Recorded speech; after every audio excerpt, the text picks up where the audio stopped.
Je vous rends un témoignage et puis on va prier au moins 5 minutes.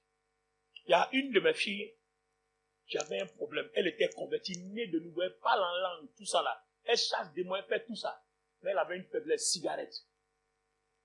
Cigarette. Elle était convertie, hein. Vient à l'église, zélée, chante, tout ça. Cigarette. Fume seulement. Jusqu'à même en plein culte, quand ça la prend là, elle ne peut pas tenir, elle sort sans fumer. Et pour ne pas revenir à l'odeur de cigarette, elle continue à la maison. C'était devenu une gangrène, c'est-à-dire, elle-même, elle ne pouvait plus, elle était malade de ça. Vous savez quelle prière elle a faite? C'est même pasteur que, les pasteurs ont fait des délivrances, imposer les mains. Vous savez, il y a des choses, c'est pour ça que moi j'aime ma façon de fonctionner. Celui qui me comprend là, va réussir. Parce que j'aime pas le fidèle qui va venir chaque fois, impose-moi les mains, pose-moi les mains. C'est pas comme ça que Jésus-Christ enseignait l'évangile. Il a enseigné les disciples à un moment donné, et puis il leur a dit, allez-y sur le terrain. Mais toi, tu vas jamais sur le terrain, tu es toujours dans la maison, ça répète. On t'enseigne dans la maison, après, va sur le terrain. C'est-à-dire, il faut savoir te défendre.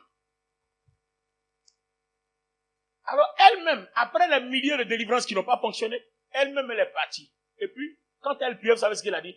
Elle a dit, Seigneur, en temps normal, toi-même, tu sais que je ne peux pas arrêter. Jusqu'à même rien. Pendant le culte, je sors, il m'avait fumé. Et tellement que j'ai honte qu'on sent qu'il y a odeur de cigarette sur moi, je continue à la maison. Regarde comment la cigarette est en train de faire que je n'arrive pas à t'honorer, à te glorifier, alors que tu m'as délivré à un grand prix. Et moi, je n'arrive pas à te glorifier, te magnifier. Je suis pas satisfait, je suis embêté et je suis triste. Alors que tu ne veux pas qu'on soit triste. Tu dis que tu nous as pas donné un esprit de tristesse, mais un esprit de force et de puissance par lequel on crie à bas Père. Moi aussi, je vais être capable de crier à bas Père. Donc, fais quelque chose. Et s'arrêter là. Depuis ce jour-là, elle n'a plus touché à la cigarette jusqu'aujourd'hui. C'est parti comme ça. Regardez la sincérité.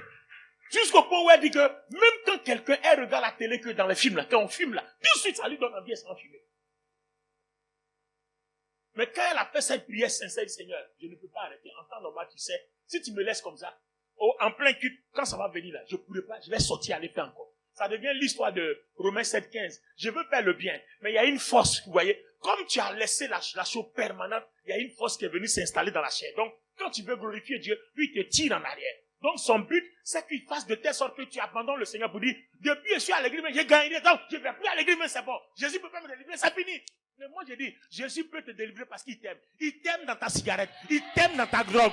Il t'aime dans ton impurité. Il t'aime dans ta fornication. Il t'aime seulement pour l'amour que tu as pour lui là. Viens vers lui et puis dis, Seigneur, honnêtement, je peux pas faire quelque chose pour que moi aussi, je puisse te glorifier. Oh, il t'a délivré pour que tu le glorifies. C'est la meilleure prière. Il va le faire. Tiens-toi debout. On va faire quelque chose. Dieu va rentrer dans nos vies.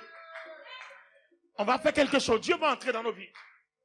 Il t'aime dans ton adultère, il t'aime dans ta fornication, il t'aime dans ton impurité, il t'aime dans ta drogue, il t'aime dans ta cigarette, il t'aime dans ton mensonge, il t'aime dans ton vol, il t'aime dans ton meurtre, il t'aime dans tout. Viens à lui seulement, dépose à ses pieds tes faiblesses, dépose à ses pieds ton fardeau.